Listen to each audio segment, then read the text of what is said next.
In some parts of Milwaukee, the nearest grocery store is miles away. Since 2021, 9 grocery stores have closed across the city, more than half of those on Milwaukee's north side. Now, some city officials are stepping in to better understand why stores are leaving and what they can do to get more stores to stay. Joining us is one of the leaders of that effort, Milwaukee Alderwoman Andrea Pratt, who represents Milwaukee's first district. Thank you so much for being with us, Alderwoman. Oh, yeah. Thank you for having me. Why are grocery stores leaving Milwaukee, and why has the north side been hit so hard?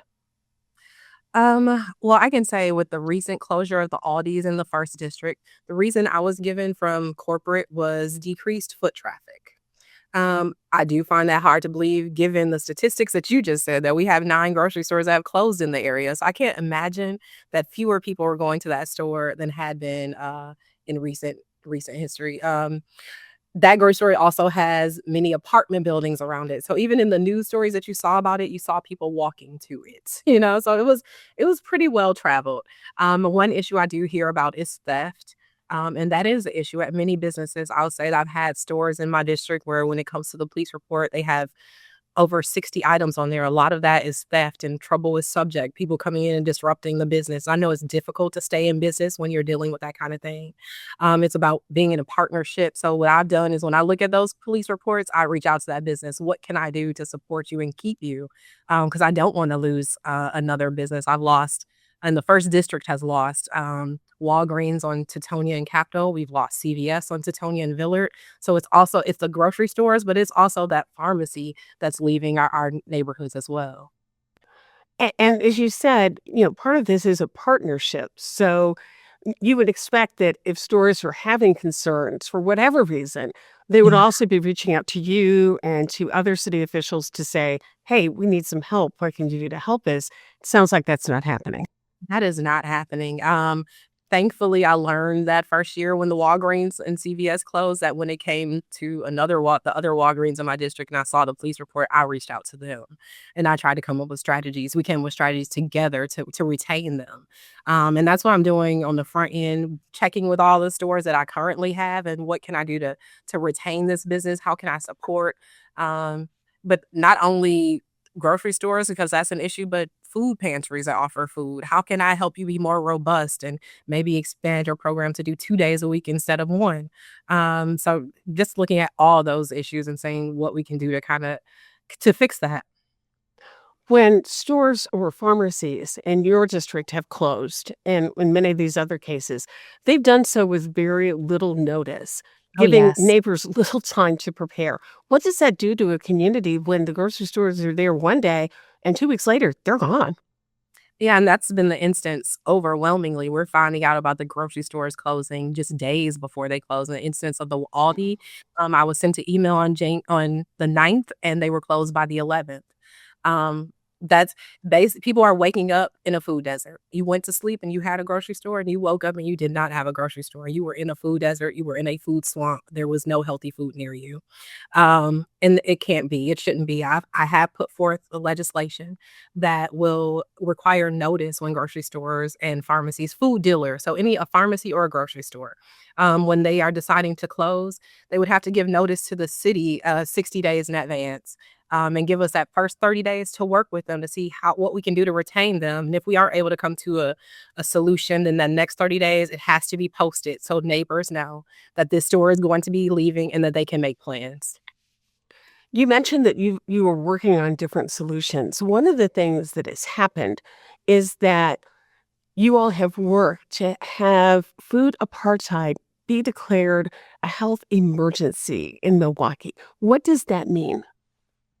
It's really about getting all hands on deck. All of us need to be working. Like when we talk about racism as a public health crisis, but we're talking these food deserts and food swamps and food apartheid. It's uh, it's not only affecting it's affecting large portions of the north side and nearer south side probably, but we it's affecting people's health. This is a health problem. We have overwhelming issues. I have the largest number of sickle cell patients in my district, a large number of patients with lupus, with high blood pressure, diabetes, and they do not have access to fresh food anymore, and that's why it's a crisis across the city.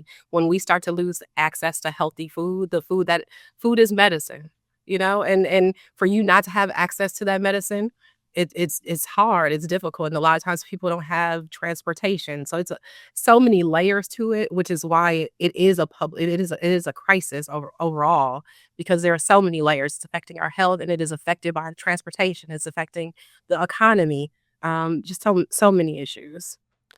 You've mentioned, and we've talked about how the north side of Milwaukee has been particularly hard hit by this. There was a study by UWM that really showed how the impact is so great. That study found that predominantly white neighborhoods were likely to have 3 times more grocery stores as predominantly African American neighborhoods and 2 times as many grocery stores as predominantly Hispanic Mhm. areas. Why is this happening?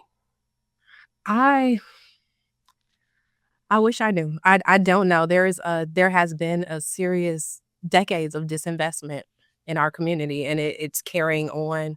Um, and instead of getting one robust, full service store, we get several small stores that don't meet the needs of the people.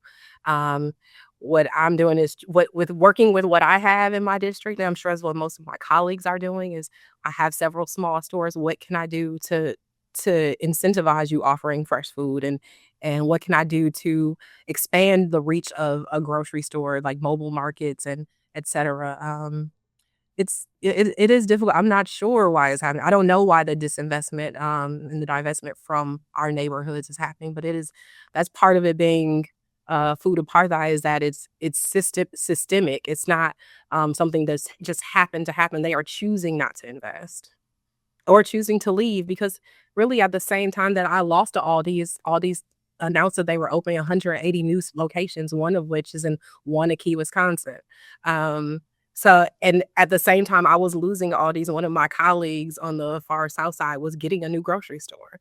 So this is what I'm dealing with and trying to, um, yeah, to advocate for my community and make sure that we have the same resources available to us, as the rest of the city.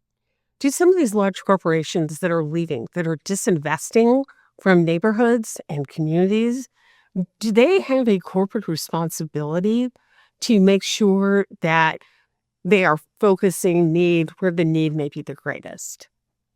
I believe so. I believe so, because they are, for all intents and purposes, our neighbors. They were embedded in our communities, and then they just one day got up and left. And that hole that they left is still there, and it will remain until someone else comes.